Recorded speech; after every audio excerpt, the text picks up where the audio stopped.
रशीद अहमद ने फौरी तौर पर किसी रद्द-ए-अमल का इजहार ना किया। कमांडो शेर खान ने इसे खामोश देखकर कहा, शायद तुम ये सोच रहे हो कि यह मनसूबा नाकाबिले अमल है, लेकिन मैं समझता हूँ कि अगर हमने पूरी एहतियात और होशियारी से काम लिया तो हम अपने मुजाहिद शहाद अली को दुश्मन की कैद से निकाल लाएंगे। रशीद अहमद कहने लगा, मुझे इस मनसूबे की कामयाबी का पूरा यकीन नहीं है। गंदे पानी के 2-250 फुट लंबे पाइप से गुजरकर मेन होल तक जाना कोई आसान काम नहीं है। पाइप में जहरीली गैस जरूर भरी हुई होगी। इस गैस का एक सांस इंसान को मौत की नींद सुला देने के लिए काफी होता है। शेर खान बोला, इसका इलाज एक छोटे ऑक्सीजन मास्क से किया जा सकता है।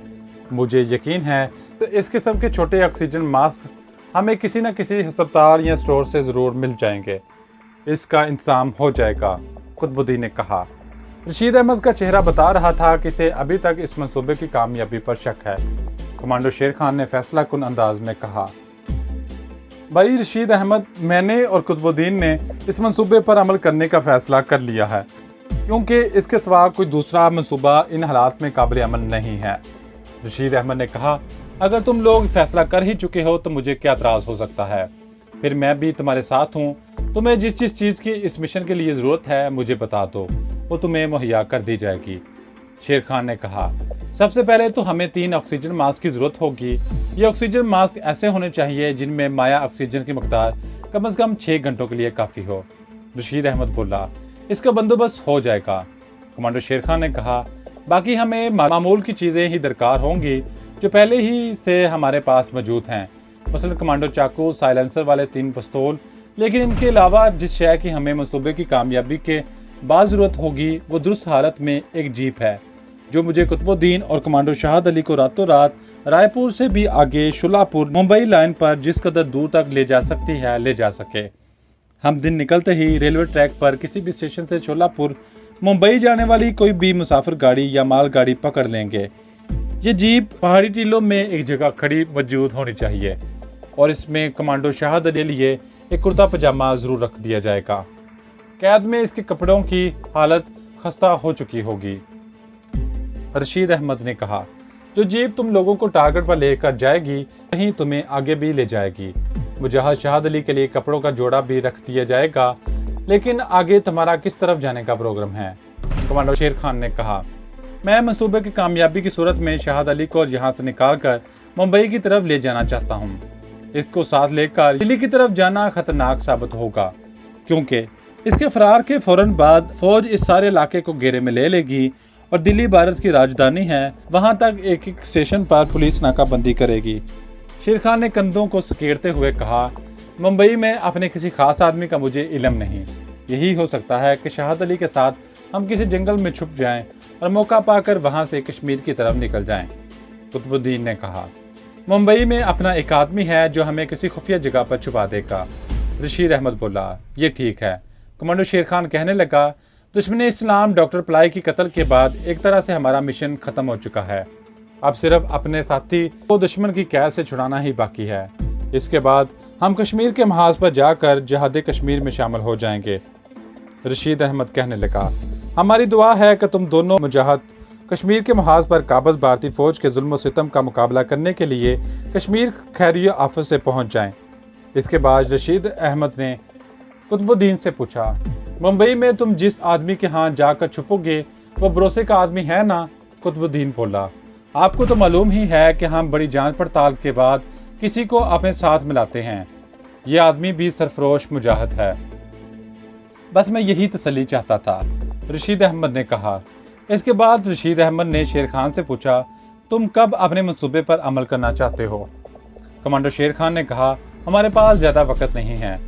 अभी तक तो शहाद अली इस फौजी कैंप में है, कोई पता नहीं इसे किस वक्त यहाँ से निकाल कर किस जगह पहुँचा दिया जाए, इसलिए मेरा प्रोग्राम कल रात को हमला करने का है। ठीक है, रशीद अहमद बोला, तुम्हारी मतलूबा तमाम चीज़ें कल शाम से पहले पहले मुहैया कर दी जाएंगी, क्योंकि कुतुबुद्दीन तुम्हारा क्या मशवरा है? कुतुबुद्दीन ने कहा, शेर खान ने ठीक फैसला किया है। हमें वक्त ज़ाया किए बगैर कल कमांडो एक्शन कर डालना चाहिए। अल्लाह ने चाहा तो हम इस मिशन में कामयाब हो जाएंगे इंशाल्लाह, कमांडो शेर खान ने कहा। चनाचा दूसरी रात ठीक 1 बजे कमांडो शहाद अली को फौजी कैंप की जेल से निकालने का प्रोग्राम तय हो गया। अगले रोज शहाद अली के लिए एक कुर्ता पजामा, चप्पल और 3 ऑक्सीजन मास्क का भी इंतजाम कर दिया गया। ये गैस मास्क छोटे साइज के थे और इससे सिर्फ मुंह और नाक ढांपा जा सकता था। रशीद अहमद ने बताया, हर गैस मास्क में इतनी ऑक्सीजन है कि जो कम से कम 8 घंटे तक इनके काम आ सकती है। 3 कमांडो चाकू और 3 साइलेंसर चढ़ी पिस्तौलें भी एक छोटे से थैले में रख ली गई हैं। 2 मुख्तलिफ साइज के बड़े प्लास भी रख लिए गए हैं, जिनकी मदद से खाई में निकलने वाले पाइप के मुंह पर लगी जाली को काटना था। कमांडो शेर खान ने कहा, गटर के पाइप का दहाना अगरचा 19 इंच का है, फिर भी इसमें से फौजी कैंप के अंदर तक जाते हुए हमारे कपड़ों का खराब होना यकीनी है। इसलिए बेहतर है अपने लिए पतलून बुशर्ट का एक एक फालतू जोड़ा रख लेते हैं। चनाचा कुतुबुद्दीन और शेर खान के लिए एक एक धुली हुई पुरानी पतलून बुशर्ट भी थैले में डाल दी गई। दोनों ने 250 रुपये की रकम भी अपने पास रख ली ताकि जरूरत के वक्त इसे इस्तेमाल किया जा सके।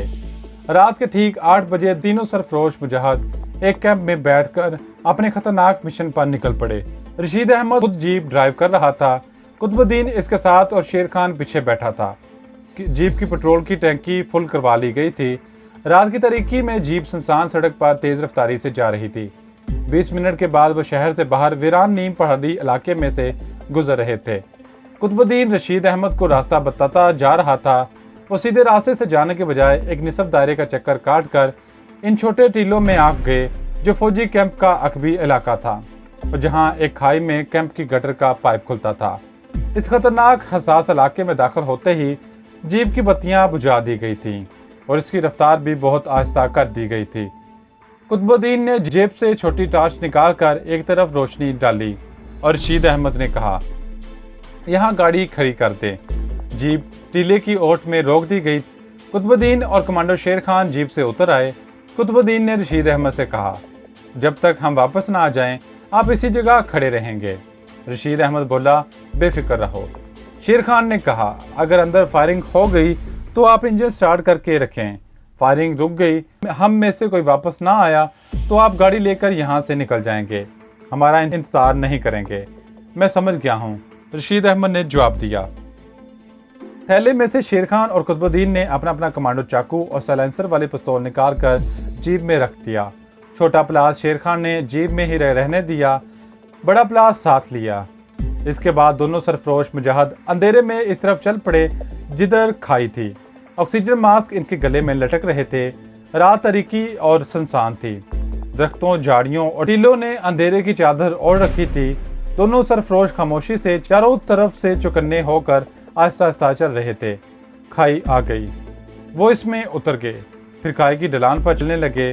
कुछ दूर तक चलते रहे, फिर पानी गिरने की आवाज आने लगी। कुतुबुद्दीन ने इशारे से शेर खान को बताया कि हम पाइप के दहाने पर पहुंच गए हैं। अंधेरे में मायों की तरह नजर आ रहे थे। गटर के दहाने के पास बैठकर इन्होंने जाली को टटोल कर देखा। कमांडो शेर खान ने जेब से प्लास निकाला और जाली को एक तरफ से काटने की कोशिश करने लगा। इसे 10 मिनट लग गए।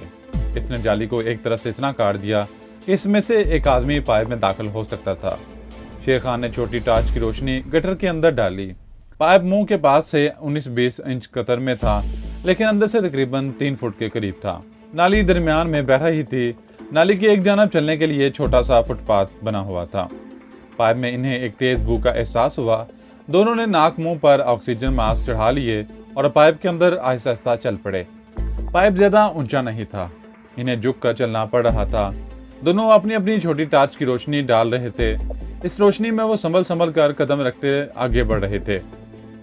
इस गटर पाइप के चूंकि प्रेशर पंप से सफाई होती रहती थी, इसलिए पाइप में जाले वगैरह कहीं नहीं थे।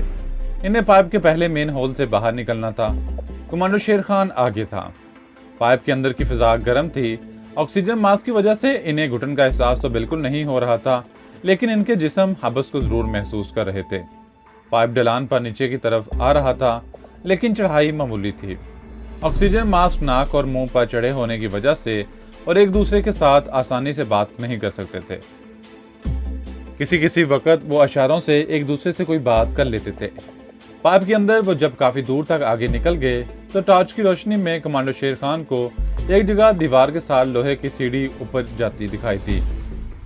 इसने इशारे से कुतुबुद्दीन को जो पीछे आ रहा था बताया कि यह सीढ़ी गटर के पहले मेन होल की तरफ जाती है। यहाँ से पाइप आगे एक तरफ मुड़ गया था। वो लोहे की सीढ़ी के पास आकर रुक गए। ऊपर टॉर्च की रोशनी डाली। ये कुएं की तरह का एक गोल शिकाफ था जिसकी छत तक सीढ़ी चली गई थी। कमांडर शेर खान ने कुतुबुद्दीन को अपने पीछे आने का इशारा किया और सीढ़ी पर चढ़ने लगा। सीढ़ी 10-12 फुट बुलंद थी। आखिरी सीढ़ी पर पहुंचकर शेर खान ने कुतुबुद्दीन को वहीं खड़े रहने का इशारा किया और टॉर्च की रोशनी में पाइप की छत को टोला। ये मेन हॉल का ढक्कन था। थोड़ी सी कोशिश के बाद मेन हॉल का ढक्कन एक तरफ से खुल गया। शेर खान ने टॉर्च जेब में रख ली थी और दोनों हाथों से बड़ी एहतियात के साथ कि आवाज पैदा ना हो ढक्कन को आधे से ज्यादा एक तरफ कर दिया। ऊपर ढक्कन के सुराख में से रोशनी अंदर आने लगी। शेर खान ने जीने के आखिरी पायदान पर पांव जमा कर अपना सर बाहर निकाला।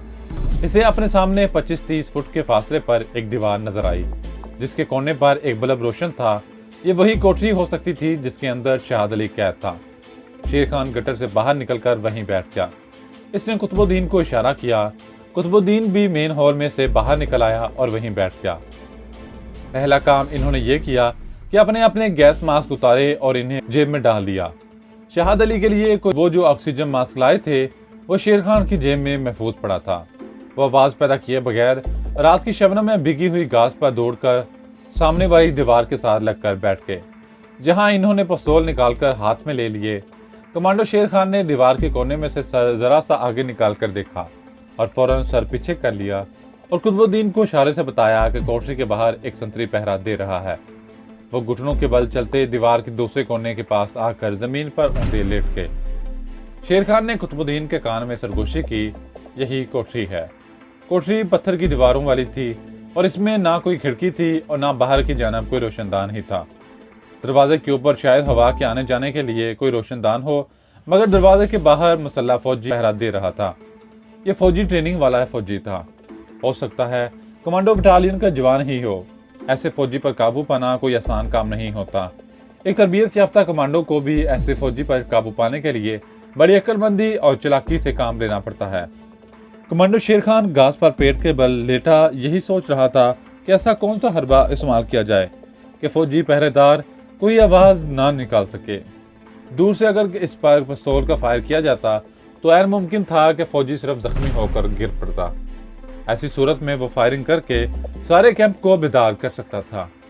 अगर शेर खान की पिस्तौल पर साइलेंसर चढ़ा हुआ था और इसके फायर का धमाका नहीं हो सकता था, लेकिन अगर वो फौजी संतरी के सर का निशाना भी लेता है तो निशान खता जा सकता था और फौजी होशियार होकर जवाबी हमला कर सकता था, क्योंकि वो यकीनी तौर पर साइलेंसर वाले पिस्तौल की ठक की आवाज पहचान सकता था।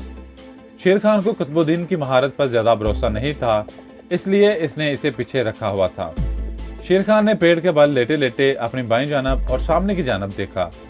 इसे कुछ फासले पर बिजली के बल्ब की रोशनी में 2 टैंक खड़े नजर आए। सामने दरख्तों के पीछे शायद कैंप का ऑफिस था जहां रोशनी हो रही थी और 3-4 छोटी बड़ी फौजी गाड़ियां खड़ी थी।